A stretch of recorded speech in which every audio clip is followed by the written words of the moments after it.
జీవన్ రెడ్డితో పాటు ఒరిజినల్ కాంగ్రెస్ పార్టీకి సంబంధించిన లీడర్లు ఉన్నారు, కొంతమంది సీనియర్ లీడర్లు. వాళ్ళు కూడా మేము ఉండలేము, మా వల్ల కాదు. రేవంత్ రెడ్డి పార్టీ మారినటువంటి వ్యక్తులకు పెత్తనం ఇచ్చిండు. ఇది చాలా మందికి వస్తున్నటువంటి కోపం. ఇక్కడ చెప్తున్నా మీకు, అంటే ఇప్పుడు ఫర్ ఎగ్జాంపుల్ వివేక్ వెంకటస్వామికి మినిస్ట్రీ ఇచ్చిండు.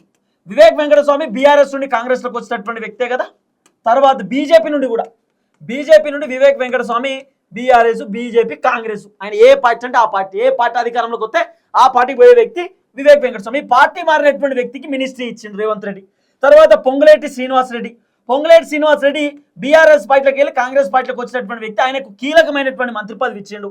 జూపల్లి కృష్ణరావుకు ఆయన కీలకమైనటువంటి మంత్రి పదవి ఇచ్చే కార్యక్రమం చేసిండు. ఆయన కూడా పార్టీ మారినటువంటి వ్యక్తి. జూపల్లితో పాటు తర్వాత ఆయన వ్యవసాయ శాఖ మంత్రి తుమ్మల నాగేశ్వరరావు బీఆర్ఎస్ నుండి కాంగ్రెస్కి వచ్చినటువంటి వ్యక్తి, ఆయనకు మంత్రి పదవి. పోచారం శ్రీనివాసరెడ్డికి మంత్రి పదవి. రేపో మాపో దానం నాగేందర్కి కూడా మంత్రి పదవి ఇస్తారట. వీళ్ళందరికీ మంత్రి పదవులు ఇచ్చేటటువంటి కార్యక్రమం చేస్తున్నారు. ఎట్లా వీళ్ళందరూ పార్టీ మారిన వ్యక్తులు బీఆర్ఎస్ నుండి కాంగ్రెస్లోకి వచ్చుడుతో వీళ్ళకి మంత్రి పదవులు ఇచ్చిండు.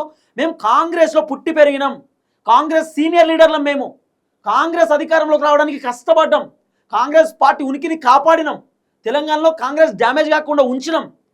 కేసీఆర్ ముఖ్యమంత్రి ఉన్నప్పుడు ప్రత్యేకమైనటువంటి ప్రతిపక్ష పార్టీ కాంగ్రెస్, ప్రతిపక్ష హోదాని కాపాడుకున్నాం, బీజేపీకి అవకాశం ఇవ్వలే. అలాంటి మా కాంగ్రెస్ వాళ్ళని తొక్కేసిన రేవంత్ రెడ్డి ఇబ్బంది పెడతా ఉన్నాడు అనేటటువంటి ఆలోచనతోటి ఒరిజినల్ కాంగ్రెస్ పార్టీ లీడర్లు పార్టీకి రిజైన్ చేయడానికి రెడీ అవుతున్నారు.